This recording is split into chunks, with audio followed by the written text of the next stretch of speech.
It's time. She's spilling the tea. This is The Rumor Report with Angela Yee on The Breakfast Club.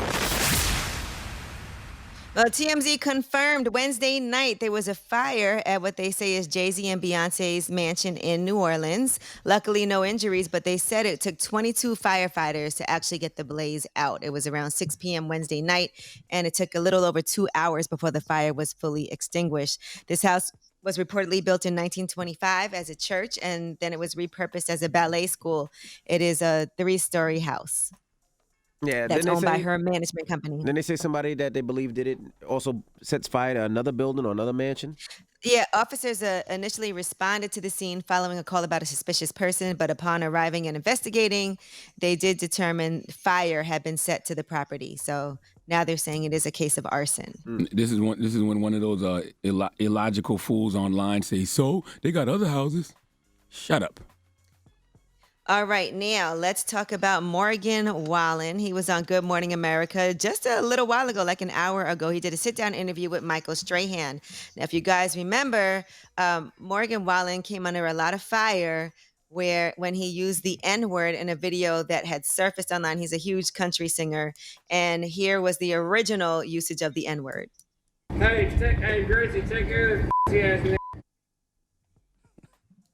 Did y'all hear it? Yeah, I didn't understand it. What he said? He was talking to another white person, though. And said what? Yeah, in his driveway. Called him the slur word for... Is that a slur word for vagina? It's not a slur, right? What would that word be? Derogatory word for vagina? Is it derogatory? I don't know. Called him the P word, and then ass, and then the N word.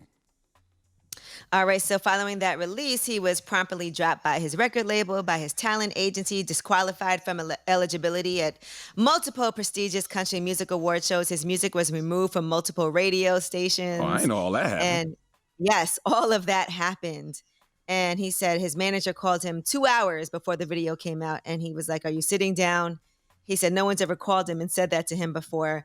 Other things that he said was what happened after all the backlash. Here's what he said he did.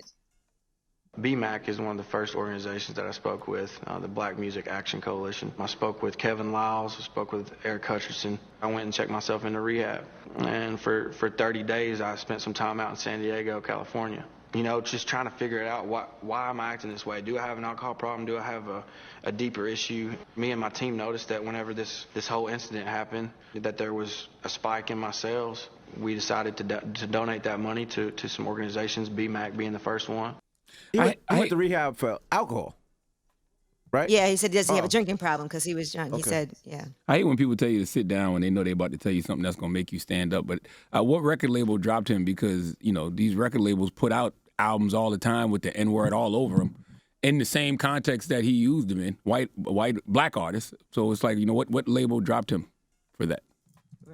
What was the label? Let me see what label was. Let me see what label he was on, because we just know his record label dropped him right after that. Because I just want Republic. Republic. I just want to know, when do people? And he was signed to Big Loud, which I guess is distributed through Republic Records. So he was on Big Loud Records. So Republic dropped him too, or just Big Loud? I think it was Big Loud, but once they dropped him from there, obviously he's also dropped from Republic. It's just strange because, you know, artists that got the parental advisory sticker, artists put out so much, you know, things that could be considered derogatory and negative. Mm-hmm. So where did they draw the line? Well, I guess they drew the line there because you never know how people are going to react when something like that happens. So it's about the reaction. What can you do? Yeah, Let me ask you a question, right? Now, I'm just asking. Now, what he said, of course, is wrong. But does it matter if he said it in the context that everybody else says it, that he might listen to? Does that matter? Because he didn't say, "You're effing." He just said, "Can you take care of my Nick?" It wasn't right. He was trying to use it like how we would use it. Does it matter if that's the case? Bro, I don't see how white people win using that word. I don't see how we win using that word either. But then let me ask you a question. Other races use that word besides black people. Who? Like Dominicans? Like your people? Because you're Dominican. I'm black, you ass. But Spanish Dominican, some people who are Spanish. Hold on. Some Spanish-speaking people are also black. Right, but Spanish people do use the word. I hate this conversation because I don't think any of us should use the word because of this. You use it the most up here. I know, nigga, and I'm trying to stop. See? Oh, my God. I'm trying to stop. Well, Michael Strahan I've been trying to said stop to for him, years. Michael Strahan also said, "I've been called that before. Do you understand why it makes black people so upset?" So But that's why You know, you can watch that full interview on Good Morning America. But that's why I say king, you know what I mean? Like, I try to go out of my way to, change that bad habit that we've all had for way too long. It is something you call Envy Bay. It is. I do sometimes. It is something that we need to unlearn, because I just don't see how it's a winning debate whenever we discuss the use of this word. It always sounds stupid to me, our reason for using it and not wanting other people to use it. I'd rather just not use it. Well, do at better all. then. It's a low vibrational word.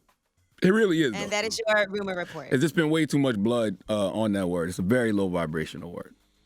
All right. Well, thank you for that rumor report, Miss Yee. Now, when we come back, we got the People's Choice Mix. Shout out to Revolt. We'll see you on Monday. Let's get to the mix. Let's go.